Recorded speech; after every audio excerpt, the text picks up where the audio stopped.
wassalamu ala rasulillah nabiyina Muhammad wa ala alihi wa sahbihi ajma'in.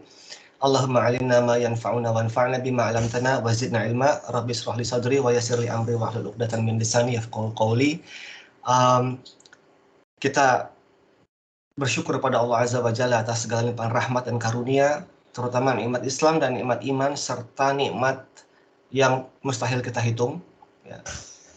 Terutama nikmat sehat dan waktu luang. Nah, dua nikmat ini yang saya sering lalaikan dan mungkin sebagian kita juga kerap lalaikan. Semoga Allah beri taufik kepada semuanya agar kita dapat bersyukur atas nikmat yang banyak sekali melalui lisan dan juga perbuatan, dan semoga Allah beri taufik untuk kita menetapi jalan-jalan keistiqomahan, dan Allah beri taufik kita semua untuk terus bertasbih, beristighfar, terus-menerus bertaubat hingga akhir. Sungguhnya jalan keistiqomahan itu jalan yang terjal, yang sulit kecuali ketika Allah menghendaki menurunkan rahmatnya untuk kita semua agar dimudahkan. Amin. Baik, insya Allah kita akan membahas satu penggal dalam fragmen sirah, yaitu tentang Yahudi Madinah. Sirah itu sangat luas, dan Yahudi Madinah adalah salah satu keping atau salah satu piksel dari khasanah sirah yang begitu luas. Dan sirah juga merupakan Yahudi Madinah juga merupakan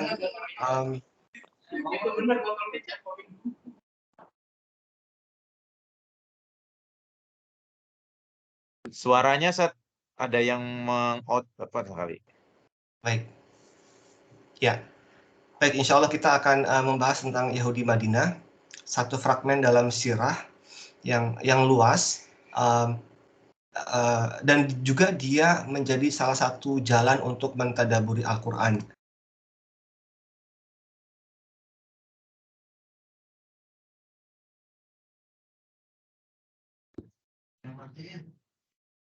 Ada yang... Iya, suaranya mati lagi. Oh, ada yang mute lagi ya? Siapa ya? Baik. Ya, ini gambarnya sudah tampak ya Ustadz, Yudaisme dan satu grafik ke bawah. Nampak Ustadz kalau ini. Ya, oke. Nah, berbicara tentang Yudaisme atau Yahudi, ini juga jalan untuk mentadaburi Al-Quran. Ya, Bani Israel. Nah, kalau disebut sebagai Bani Israel, ini sebagai mukadimah dulu. Bani Israel itu konotasinya positif karena ia Bani Israel, keturunan dari Nabi Yakub alaihissalam.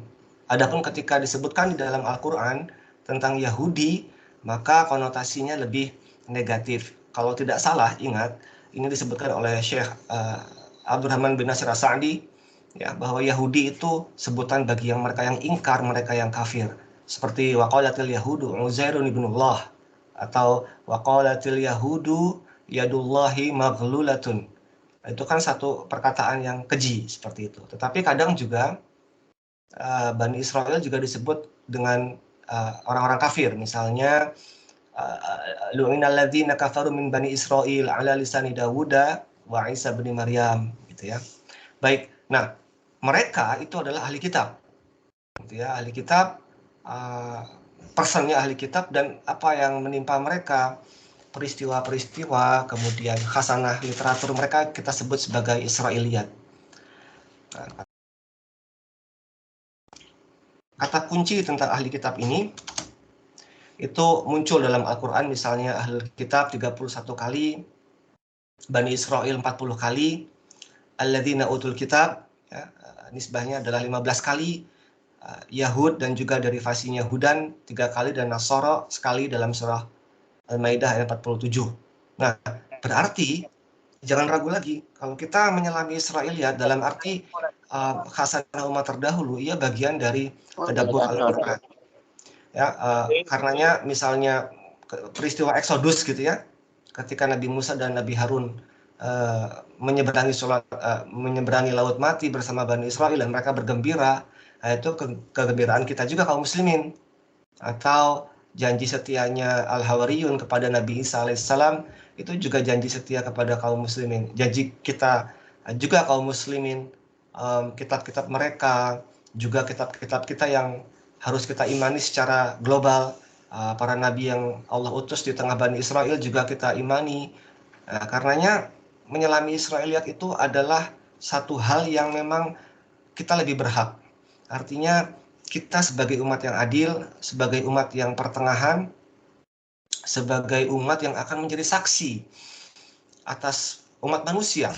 Dan kita umat yang paling afdol ilmunya, kata Ibnu Katsir, dan kita juga umat yang paling banyak dan paling lebih dulu masuk surga. Artinya kita punya otoritas dan kita punya perangkat untuk menelusuri umat terdahulu. Karena umat-umat terdahulu itu Yahudi dan Nasara itu kaum muslimin dulunya. Nah, karenanya kita punya perangkat untuk tanda kutip mentarjih, ya, dan kita menjelaskan penyimpangan mereka, mengapresiasi kebenaran yang ada pada mereka, kemudian juga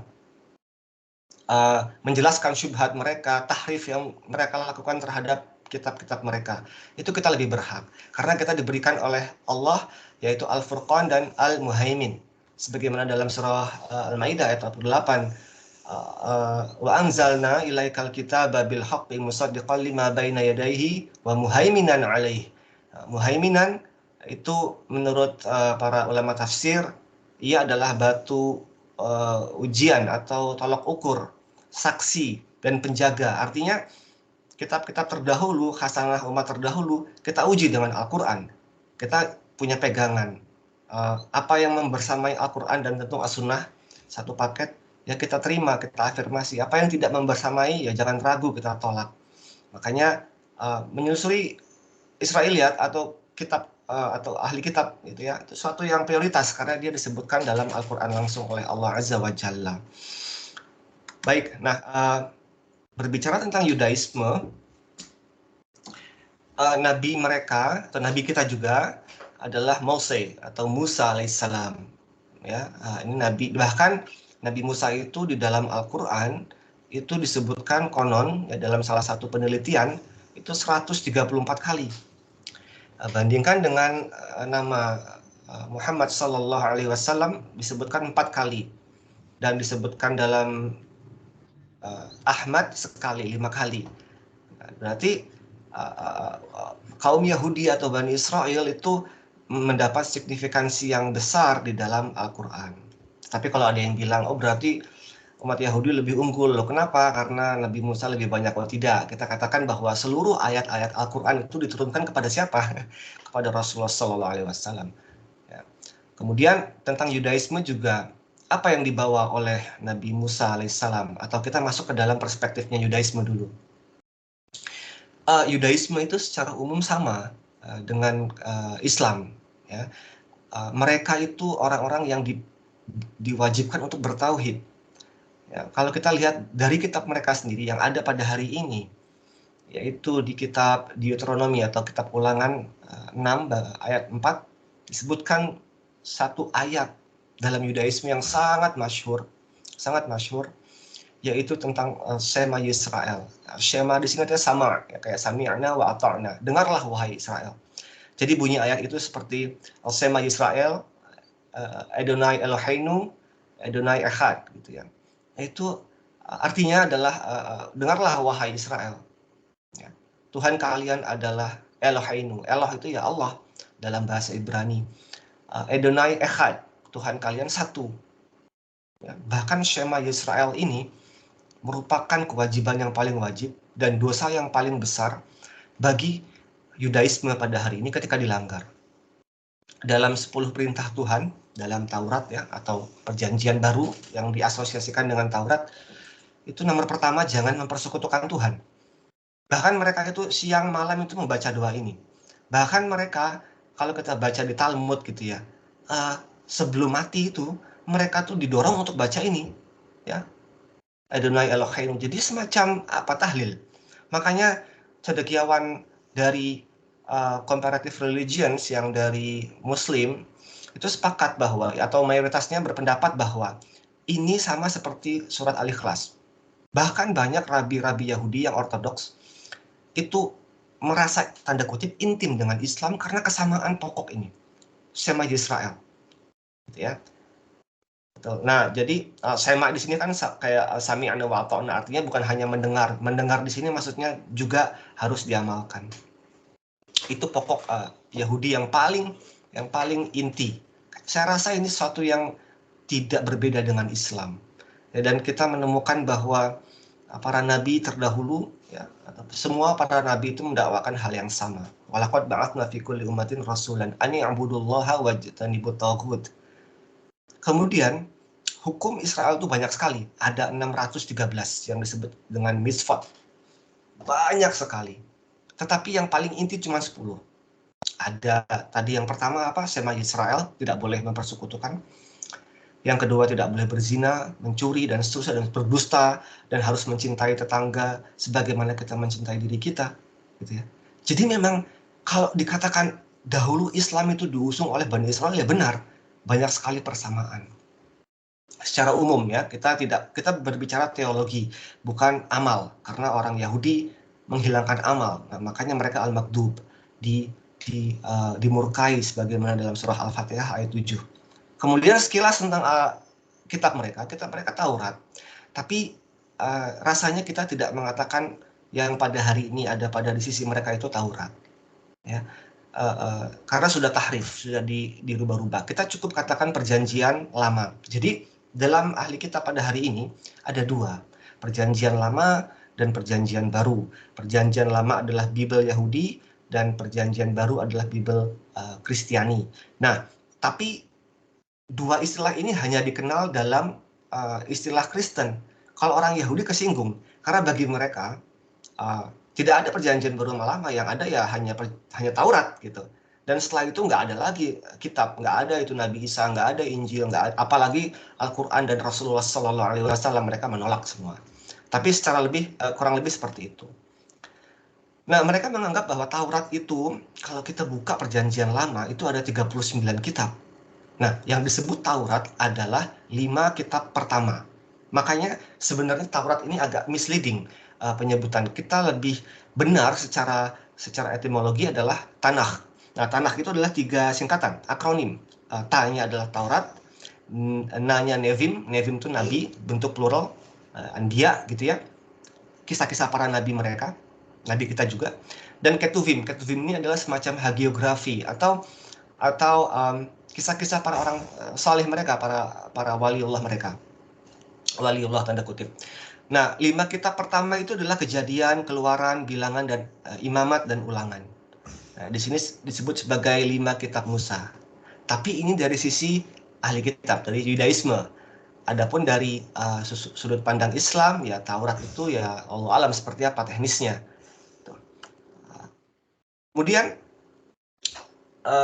kita akan membahas tentang Yahudi Madinah. Kalau tadi Yahudi atau Yudaisme secara global, kita akan bahas tentang Yahudi Madinah. Nah, kapankah pertama mereka sampai ke Yahudi Madinah atau di era apa? Yang pertama, dan ini dikutip oleh Ibnu Katsir dan Ibnu Jarir, maksudnya Ibnu Katsir mengutip Ibnu Jarir gitu ya, Al-Tabari, Jami'ul Bayan, itu ada di abad 6 sebelum Masehi. Jadi ketika itu ada raja bernama Nebukadnezar yang menghancurkan Haikal Sulaiman. Nggak sekonyong-konyong datang, tapi karena pengkhianatan perjanjian dari kaum Yahudi sendiri. Dan memang tabiat Yahudi itu memang suka menyelisihi akad atau perjanjian. Kita lihat sekarang di negara Zionis Israel. Kemudian Nebukadnezar ini menghancurkan semua Haikal Sulaiman. Haikal Sulaiman ini bangunan yang didirikan oleh Nabi Sulaiman alaihissalam, ya, di mana di dalamnya itu ada tabut, ada peninggalan Nabi Musa, dan juga ada altar untuk mempersembahkan hewan sembelihan untuk Allah. Jadi syariat umat terdahulu itu seperti itu. Kalau ada yang berbuat dosa, mereka harus menyembelih. Ya, kalau misalnya mereka berbuat apa, mereka harus menyembelih. Perayaan apa, menyembelih. Dan sebutan untuk mempersembahkan sembelihan kepada Allah itu disebut korban. Bahasa Ibrani-nya korban. Nah, memang Ibrani sama Arab itu satu rumpun.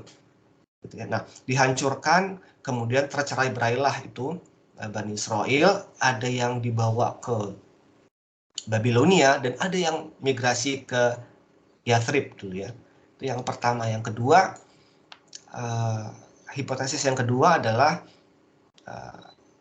abad 1 Masehi. Jadi ketika Haikal Sulaiman dihancurkan,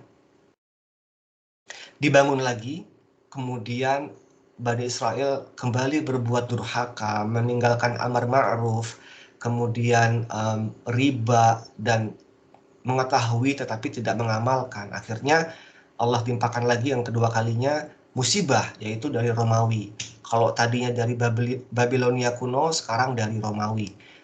Dihancurkan lagi itu Haikal Sulaiman, dan semenjak hari itu, di tahun 70 Masehi, Bani Israel tidak pernah lagi bersatu. Sampai hari ini mereka tercerai-berai. Sampai hari ini mereka mendirikan negara jajahan Zionis yang menjajah Palestina. Itu upaya mereka kembali dari diaspora ini.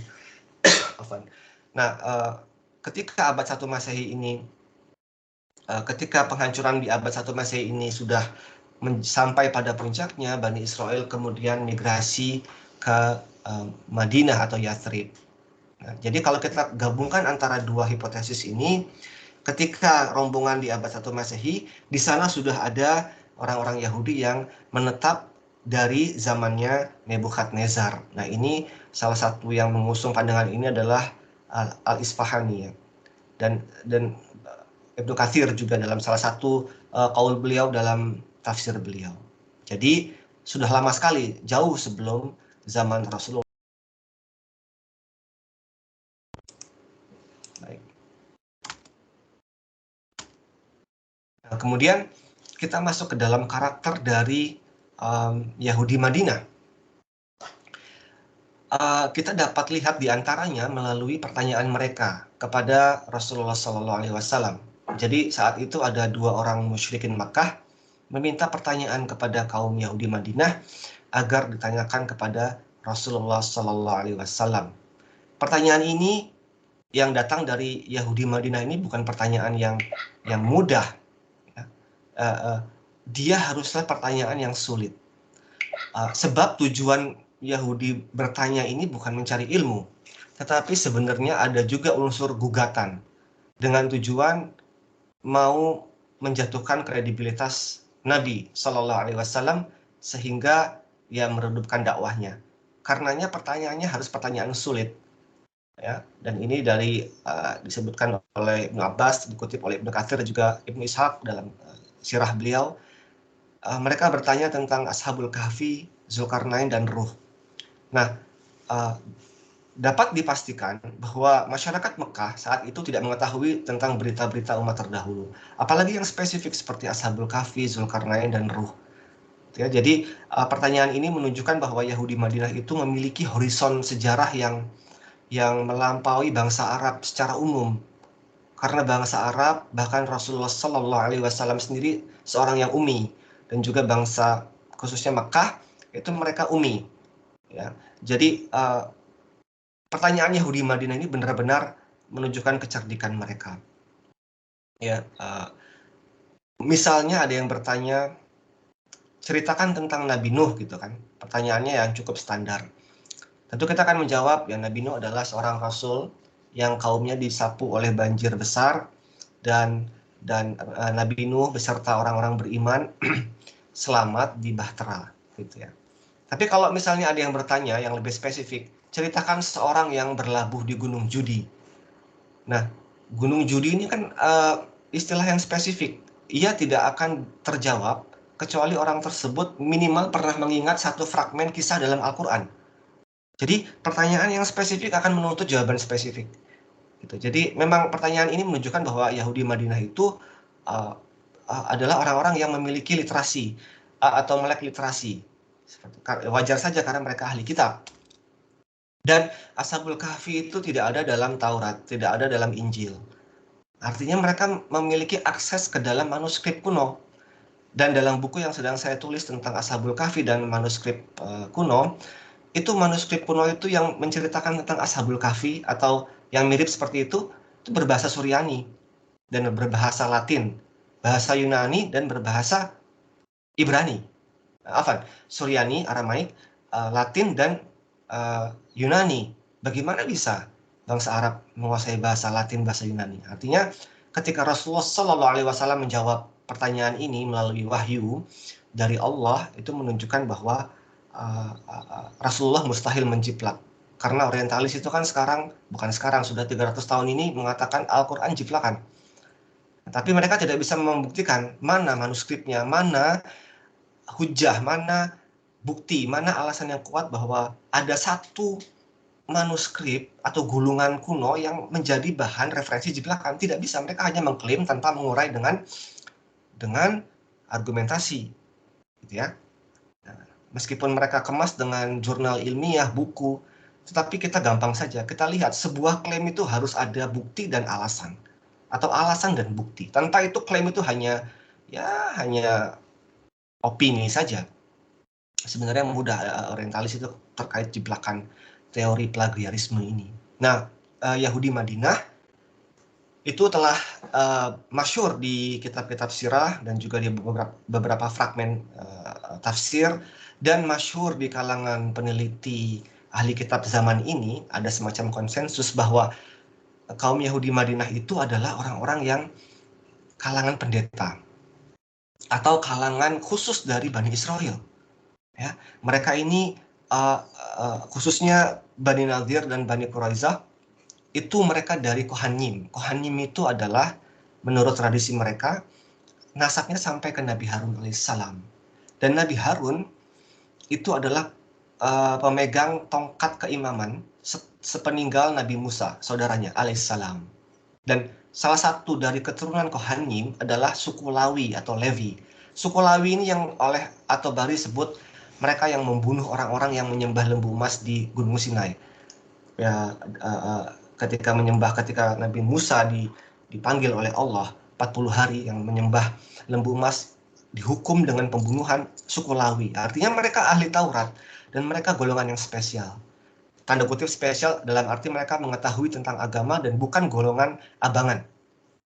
Nah, ini luar biasa. Jadi memang Allah menakdirkan Rasulullah SAW berinteraksi dengan core of the core-nya Yahudi gitu ya, agar memberi kita contoh kasus tindak tanduk mereka itu akan sama sebelum zaman kenabian, saat zaman kenabian, dan setelah zaman kenabian hingga hari kiamat. Nggak beda jauh. Silakan di cross check dalam riset yang sederhana. Tabiat Yahudi Madinah dapat ditelusuri, dapat dikalibrasi dengan Al-Quran dan Sunnah dan juga Sirah. Sama. Luar biasa. Jadi Sirah itu bukan hanya tentang abad 7 Masehi berhenti. Tidak. Dia cerminan dan reflektif terhadap peristiwa sampai hari kiamat. Kemudian, karenanya begini. Kenapa kalau misalnya ada kesamaan, tadi kita sudah lihat di mukadimah, kesamaan tauhid, dan bahkan juga mereka memiliki konsep kosher atau kasrut seperti halal, nggak boleh makan babi, terus mereka kalau menyembelih juga harus menyebut nama Tuhan, nggak boleh berwala dengan orang musyrik, tidak boleh memakan makanan yang dipersembahkan oleh berhala, mirip kayak Islam. Tetapi kenapa justru mereka sedikit sekali yang memeluk Islam di zaman Nabi? Kalau kita lihat dalam hadis dari Imam Bukhari, secara makna mengatakan bahwa jika 10 orang saja dari ahbar ini semacam ulama fikihnya Yahudi, karena ada ruhban, ada rabban, ada ahbar. 10 saja mereka masuk Islam, maka seluruh Yahudi akan masuk Islam. Ternyata berarti mafhumnya nggak nyampe 10 yang masuk Islam di zaman Nabi Muhammad SAW. Dan di antara yang sedikit itu adalah Abdullah bin Salam radhiyallahu anhum beserta keluarga. Dan Abdullah bin Salam bukan kalangan awam di Yahudi. Mereka adalah Sayyid.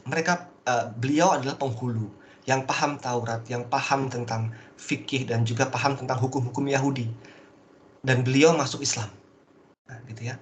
Itu yang sudah pasti.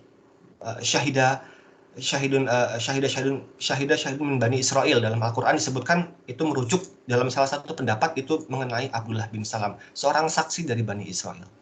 Kemudian yang kedua ada Mukhairik. Mukhairik ini juga seorang Yahudi yang konon menurut Ibnu Ishaq masuk Islam. Karena ketika dia berseru kepada orang Yahudi saat sebelum perang Uhud, wahai orang Yahudi, kalian mengetahui betul wajib kita menolong Rasulullah ini. Wajib kita menolong Rasulullah. Padahal mereka belum menjadi mu'alaf. Wajib kenapa? Karena dalam hukum Yahudi begini, Yahudi bukanlah agama yang misionaris. Artinya dia tidak mendakwahkan orang untuk masuk Yahudi. Beda seperti Islam. Beda seperti Nasrani. Nasrani juga sebenarnya bukan dakwah misionaris karena Nabi Isa alaihissalam diutus hanya untuk Bani Israel. Tapi entah kenapa. Nah, kalau ada orang non-Yahudi yang masuk Islam, para rabi mereka itu sudah dilatih, di-training untuk menolak sebanyak 3 kali. Nggak usah masuk Yahudi. Kenapa? Antum, kata ini saya hanya mendramatisir saja dengan bentuk dialog. Kata orang rabi Yahudi itu, antum kalau mau selamat, cukup amalkan 7 hukum Noah. Disebut sebagai Noahide Law. Nggak usah ikutin yang 613 tadi. Susah antum jadi Yahudi. Cukup amalkan 7, nanti antum akan kesudahan antum akan di tempat yang baik gitu. 7 hukum Noah ini, satu yang pertama yaitu tidak boleh syirik, tidak boleh berzina, mencuri, sumpah palsu, membunuh gitu. Jadi orang non-Yahudi, bagi Yudaisme, bagi orang Yahudi, orang non-Yahudi bisa masuk tanda kutip surga selama mengamalkan yang 7 itu. Nah, tidak ada satu umat pun di bumi ini, di dunia ini saat ini yang memenuhi kriteria 7 itu kecuali umat Islam. Ini orang Yahudi sendiri yang ngomong. Bahkan orang Yahudi itu kalau misalnya pagi-pagi mau sembahyang, tidak menemukan sinagog, boleh bagi mereka untuk sholat di masjid. Karena bagi mereka umat Islam itu the real followers of Abraham religion. Para pengikut yang paling murni terhadap agama atau milah Ibrahim. Ini yang berbicara Rabi Ortodoks sendiri. Nah, kalau Nasrani bagaimana atau Kristen bagaimana? Mereka sangat memusuhi Kristen. Kenapa? Karena mereka menganggap bahwa Trinitas itu adalah kesyirikan. Ya, kesyirikan dalam arti ya mengambil sekutu, syarikat. Nah, makanya mereka itu kalau melihat gereja hanya untuk mengagumi arsitektur gereja itu mereka haram, kata Rabi mereka. Tapi kalau umat Muslim makan sembelihan masuk ke dalam masjid sholat atau sembahyang gitu ya, sembahyang ma'arif misalnya, ma'arif itu maghrib, itu boleh mereka sholat di masjid. Tapi ya itu hanya orang Islam aja di bumi. Nah, artinya Mukhairik ini ketika menyeru orang-orang Yahudi, engkau tahu benar bahwa Rasulullah ini hak dan harus dibela. Kata orang-orang Yahudi yang berkumpul itu, mereka nggak menyangkal, nggak bilang antum salah, bukan. Mereka mengakui benar Muhammad itu adalah hak, yang dibawanya adalah hak. Tapi apa alasan mereka? Hari ini hari Sabtu, kita nggak boleh perang hari Sabtu karena Sabat. Gitu. Nah, kata Mukhairik, la sabat yakum, la sabat lakum, tidak ada Sabtu bagi kalian. Akhirnya Mukhairik itu membuang apa yang dia genggam, mengambil senjata, maju perang di perang Uhud, dan kemudian mati.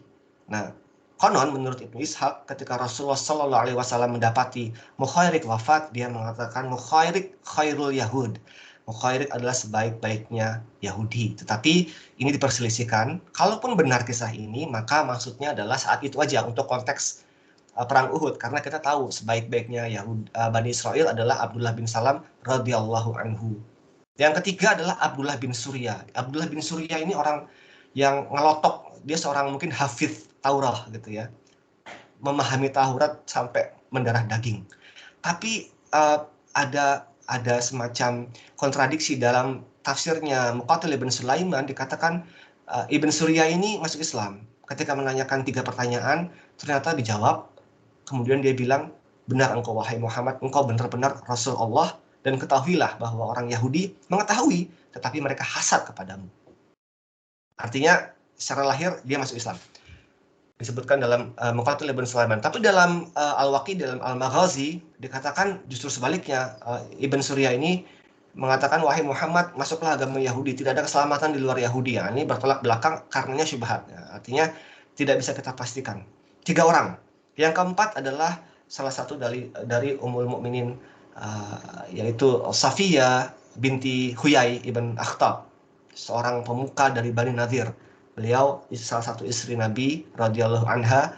Beliau seorang Bani Israel dari keturunan Kohanim yang nasabnya sampai ke Nabi Harun. Jadi mulia sekali Ummul Mukminin ini, yang satu ini, karena nasabnya sampai ke suku Lawi dan Kohanim di era Nabi Musa alaihissalam. 4 berarti kan? Nah, berarti hadis itu benar. nggak nyampe 10 gitu ya. Baik. Nah, um, orientalis pernah berkata Rasulullah itu menjiplak tradisi Yahudi karena banyak banget persamaan gitu, istilahnya gitu ya. Banyak banget persamaan dalam Al-Qur'an. Kisah-kisah Israel itu nabi-nabi, tokoh-tokohnya itu sama kayak di Taurat gitu. Dan mereka jadi hipotesis mereka atau dugaan mereka ketika Rasulullah SAW di Madinah, Rasulullah itu menjiplak. Nah, saya sudah menulis artikel berseri di sebuah situs tafsir Al-Qur'an. Tapi akan saya sajikan satu hujah.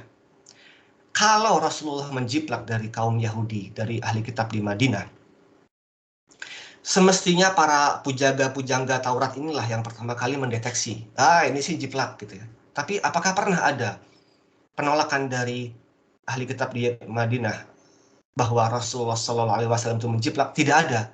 Yang ada mereka tuh sering mengatakan, benar engkau wahai Abul Qasim, sedakta. Akhirnya ada yang masuk Islam, membenarkan. Tidak pernah ada yang bilang, wah ini jiplakan. Tidak gitu. Nah, itu menunjukkan bahwa Rasulullah tidak menjiplak dan tidak ada secara historis referensi jiplakan. Bible, baik itu Nasrani maupun Yahudi yang diterjemahkan ke bahasa Arab, itu baru ada 300-400 tahun setelah wafatnya baginda Nabi Sallallahu Alaihi Wasallam. Dari mana menjiplak? Dari mana menjiplak? Tidak. Tapi itu satu pembahasan yang mungkin lain waktu. Baik, jadi Yahudi Madinah itu mewakili Yahudi, dia core of the core dan dia mewakili Yahudi dahulu. Bahkan di zaman Nabi, sentra Yudaisme dunia itu ada di Madinah. Bukan di Andalusia, bukan di Romawi, bukan di Syam, bukan di Babilonia, bukan di daerah Isfahan, tapi di Madinah. Ya. Dari ahlul baitnya Nabi Musa dan Nabi Harun, karena Nabi Musa dan Nabi Harun kan satu darah. Artinya ahlul baitnya itu ada di Madinah. Makanya sampai sekarang itu ada kayak apa, kalau di Indonesia ada Robitoh apa Awaliyah apa yang keturunan dari Muhammad itu mendapat sertifikat gitu ya dengan nasabnya. Nah, hari ini pun ada di Eropa, di Amerika. Barang siapa yang namanya menyerupai atau mengaku sebagai Kohanim atau Levi atau apa, itu ada tes DNA, nanti dapat sertifikat bahwa dia keturunan Nabi Harun gitu. Akhirnya nasabnya sampai ke Yahudi Madinah, Allah alam. Baik, tetapi terlepas kedekatan, keilmuan mereka, pengetahuan mereka tentang agama Islam yang dahulu diusung oleh mereka, terlepas mereka diberikan kemuliaan yang besar oleh Allah dengan diutusnya para nabi, setiap nabi wafat kemudian muncul lagi nabi yang lainnya, bahkan satu masa ada nabi yang ada lebih dari satu nabi. Mereka ini akidahnya ternyata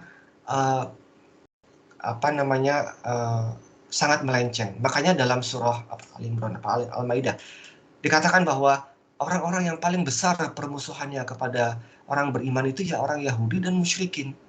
Sedangkan yang paling dekat gitu ya persaudaraannya atau ya saling berinteraksi dengan baik adalah orang-orang yang mengatakan kami orang Nasrani. Disebabkan karena di orang Nasrani itu mereka ya ada qisisin dan pendeta dan juga ada rahib mereka, dan mereka la yastakbirun, mereka tidak menyombongkan diri. Artinya orang Yahudi yang paling jauh, orang Nasrani yang paling dekat, karena orang Nasrani tidak sombong. Nah, Yahudi ini sombong. Kenapa? Karena kan kalau sombong itu bukan berbangga dengan barang yang bagus, tetapi yang pada intinya sombong itu adalah batarul haq wa ghamtun nas, menolak kebenaran dan merendahkan manusia. Menolak kebenaran, mereka tahu ya ya'rifuna alladzina ataina humul kitaba ya'rifunahu kama ya'rifuna abna'ahum. Mereka mengetahui tapi mereka tidak beramal. Makanya dalam surah Al-Fatihah ayat 7, Al-Maghdub, kata Ibnu Katsir, ya orang-orang yang kehilangan amal. Nah, salah satu perkataan yang keji dari kaum Yahudi Madinah adalah ketika mereka mengatakan tangan Allah itu terbelenggu, kikir atau tidak mampu berbuat apa-apa. Waqalatil ghullat aidihim, ya. Waqalatil yahudu yadullahi maghlulatun, ghullat aidihim, bahkan tangan mereka lah yang sebenarnya terbelenggu, ya. Wala'inu bima qalu, dan mereka dilaknat atas apa yang mereka lakukan itu. Dan kalau kita telusur di Talmud Babilonia, itu memang ada zaman dahulu berapa ratus tahun sebelum zaman kerasulan Shallallahu Alaihi Wasallam itu, mereka mengatakan hal serupa. Konteksnya waktu itu mereka meratap, kenapa ini Haikal Sulaiman dihancurkan, kenapa Allah tidak berbuat sesuatu, tangan Allah terbelenggu ke belakang gitu. Dalam Talmud ada. Ya, dari mana Rasulullah tahu tentang Talmud? Jangankan Talmud yang ada ribuan halaman yang merupakan komentar-komentar para ulama Yahudi. Taurat sendiri belum ada di Makkah, tapi Rasulullah mengetahui atau melalui Allah. Ya, jadi tangan terbelenggu ini adalah salah satu kekejian dan sebab laknat Allah turun kepada mereka. Yang kedua juga tentang perkataan mereka. Ya mereka sebenarnya mengenal. Jadi kalau saya pernah dapat cerita nih, ada seorang ya, kemudian anaknya itu lagi sholat di masjid, kemudian sholat berjamaah gitu ya. Ketika bilang amin gitu, ternyata kedengeran sampai seluruh tetangga sekitar. Si bapaknya bilang, nah anak gue nih, ini anak gue nih, suaranya kedengerannya anak gue. Meskipun si bapak nggak ngelihat, dia tahu tuh anak saya, mengenal seperti anak sendiri, itu belum melihat.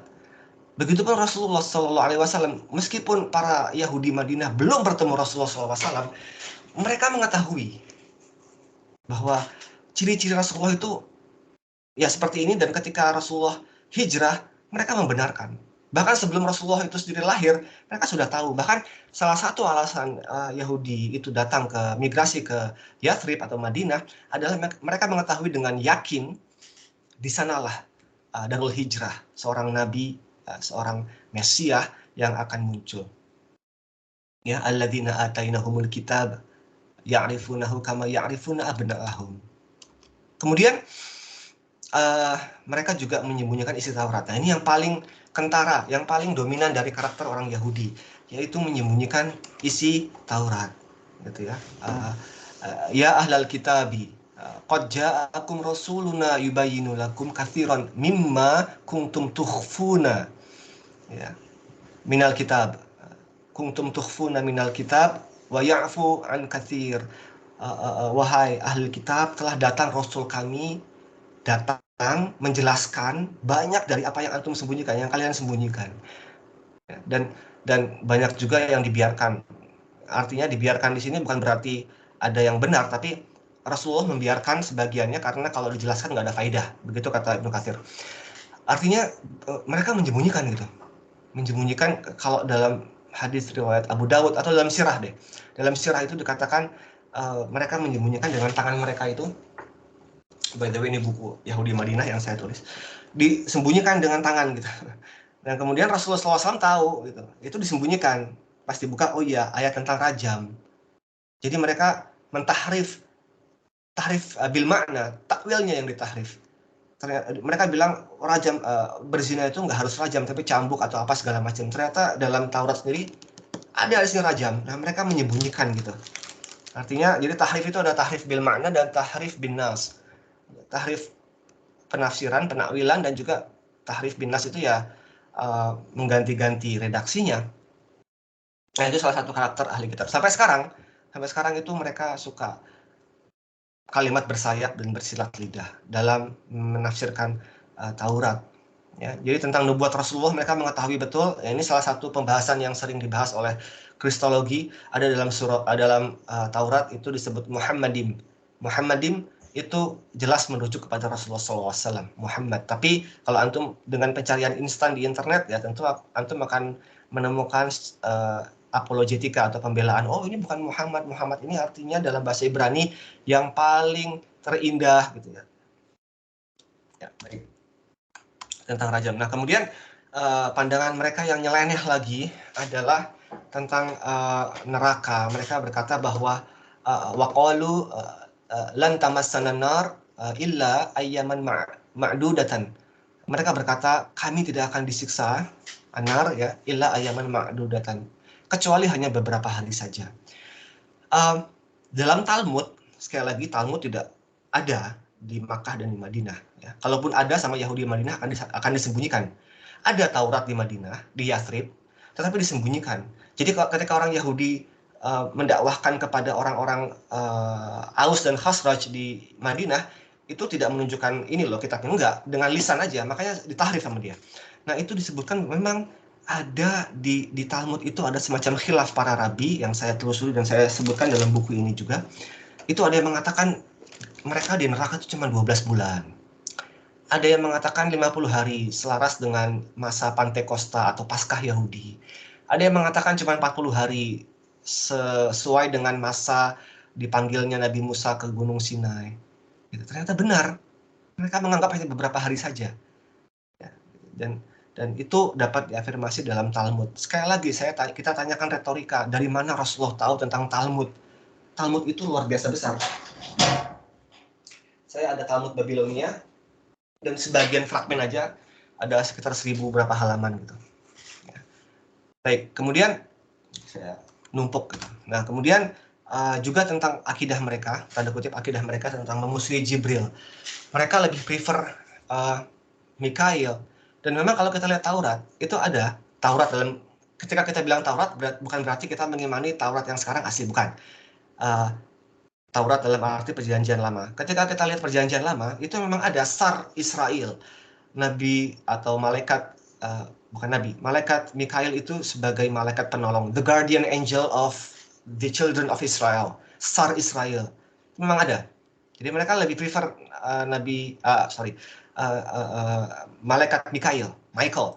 Adapun malaikat Jibril alaihissalam, itu mereka tidak suka kalau kita lihat dari zahirnya hadis ini, karena dalam Talmud sekali lagi ya, mereka itu menganggap Jibril alaihissalam ini militan. Mereka menganggap ketika membalikan kota Sodom dan Gomora itu kerjaannya Jibril.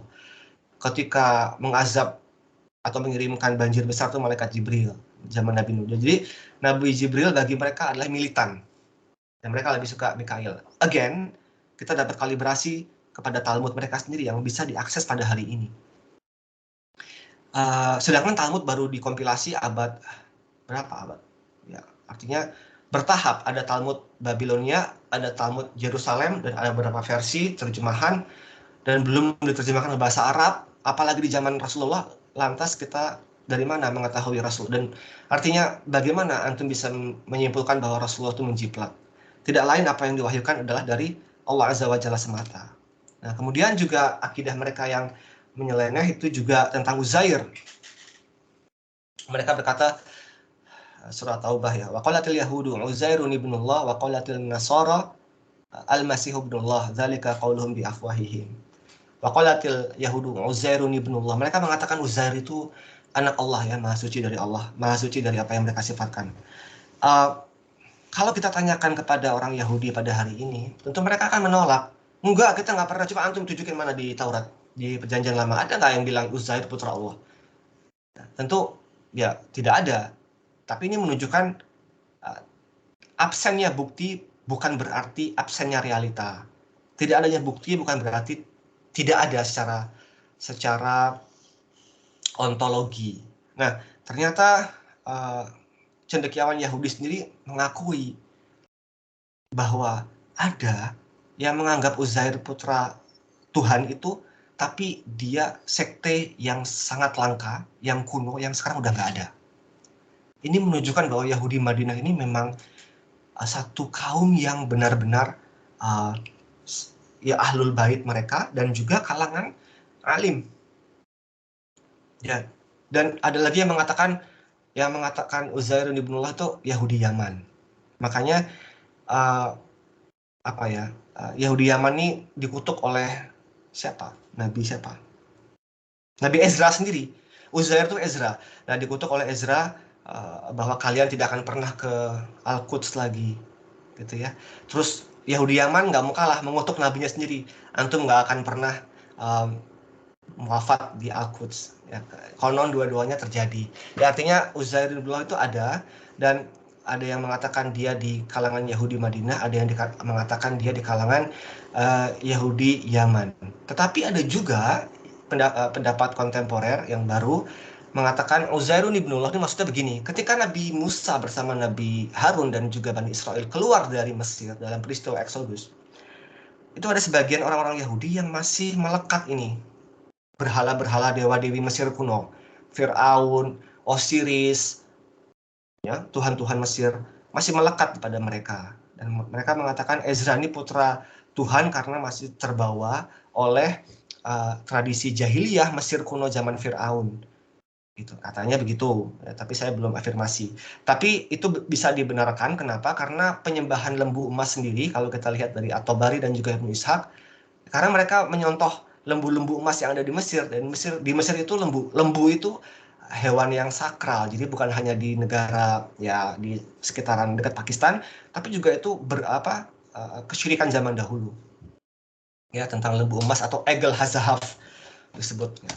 Nah, kemudian yang membuat khas dari Yahudi Madinah yang tidak ditemui dalam Yudaisme pada hari ini, dan juga Yudaisme di Eropa, dan juga Yudaisme di Andalusia, dan juga Yudaisme di Afrika Utara, dia hanya ada di Yudaisme di Madinah, adalah tentang Zulkarnain.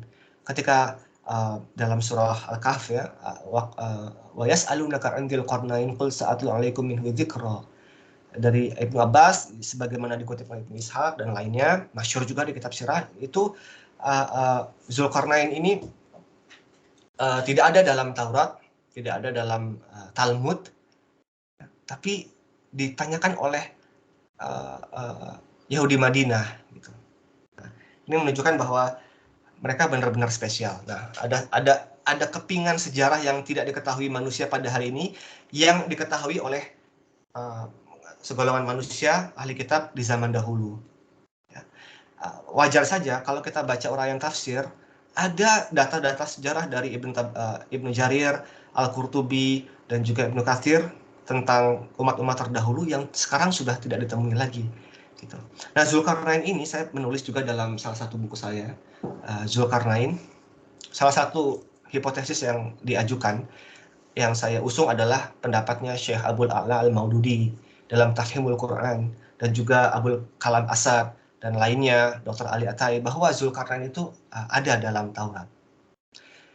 Karena lumrah saja yang bertanya orang Yahudi, maka kata Syekh Abul A'la Al-Maududi dalam Tafhimul Quran, untuk menelusuri Zulkarnain kita telusuri dulu literasi Yahudi. Dan ternyata Allahu a'lam, ya, tanpa memastikan dan juga tanpa menerobos pendapat para ulama terdahulu, adalah Koresh atau Cyrus the Great. Karena Koresh ini disebut sebagai seorang yang diberkati dalam Taurat. Disebut 21 kali dalam 21 kali dengan nama dalam kitab Yesaya, kitab Daniel, kitab Ezra, dan dia disebut sebagai orang yang Mesiah, gitu ya. Nah, Koresh ini bukan orang Yahudi, tapi sangat diagungkan dalam Taurat, tanda kutip. Bagaimana? Kita bisa aja bilang, oh mungkin itu Taurat yang sudah ditahrif. Ya bisa saja, tetapi harus kita lihat. Penyebutan Koresh di kitab Yesaya, ulama biblikal, cendekiawan biblikal, cendekiawan ahli kitab, itu ijma atau konsensus bahwa Yesaya ditulis pada abad 6 sebelum Masehi. Di zaman itu, di abad 6 sebelum Masehi, itu masih ada Rasul, para nabi di tengah Bani Israel. Memang kita nggak menutup kemungkinan, dan kita yakini bahwa di kalangan Bani Israel ada yang durhaka, tetapi nggak semua, apalagi di zaman abad 6 sebelum Masehi, sekitar 11 abad sebelum masa Rasulullah SAW. Artinya dapat kita pastikan bahwa Koresh atau Zulkarnain atau Koresh atau Cyrus ini adalah orang yang dekat dengan profil Zulkarnain. Kenapa? Karena dia menguasai, Koresh ini raja dari Achaemenid. Dia raja yang menguasai wilayah dari Turki sampai mau ke India. Di zaman kuno cuma 2 raja yang memiliki profil seperti itu. Alexander the Great tanda kutip, satu lagi Koresh. Nah, Alexander jelas nggak mungkin. Ibn Taimiyah mengatakan dia orang musyrik, dan memang kalau kita kalibrasi dengan sejarah, dia musyrik, bahkan dia mengaku dirinya Tuhan. Tinggal Koresh ini, Cyrus the Great, cuma 2 sebelum Nabi, zaman Nabi. Kalau setelah Nabi banyak, ada kekhalifahan Abbasiyah, Umayyah, Utsmaniyah, ada kerajaan British Empire. Tapi kalau cuman hatta Nabi Sulaiman sendiri tidak sebesar Zulkarnain, tidak sebesar Cyrus the Great dan juga Alexander. Memang kerajaan Nabi Sulaiman itu kerajaan yang terbaik ya. Bahkan dia kekhalifahan Islam, raja dipimpin oleh nabi sekalian. Ya, tapi dari sisi wilayah nggak terlalu besar.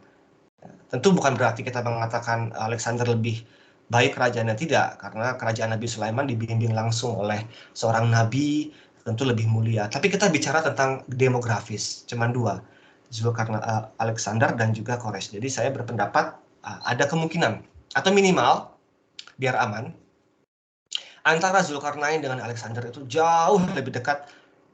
Antara Alexander dengan Koresh atau Cyrus itu jauh lebih dekat, profilnya mendekati Cyrus kepada Zulkarnain ketimbang Alexander. Baik. Nah, jadi masih ada waktu nggak Ustadz Tino?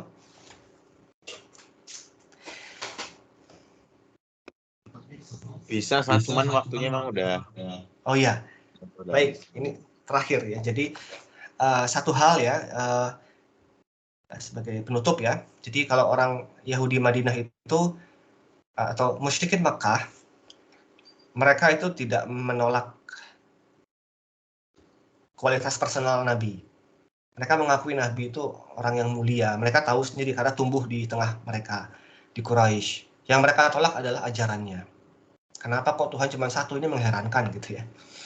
Adapun Yahudi Madinah, justru kebalikannya. Mereka tidak menolak ajarannya, karena mereka tahu dalam kitab mereka sendiri itu sudah jelas. Benar yang dibawa oleh Abul Qasim itu adalah kebenaran.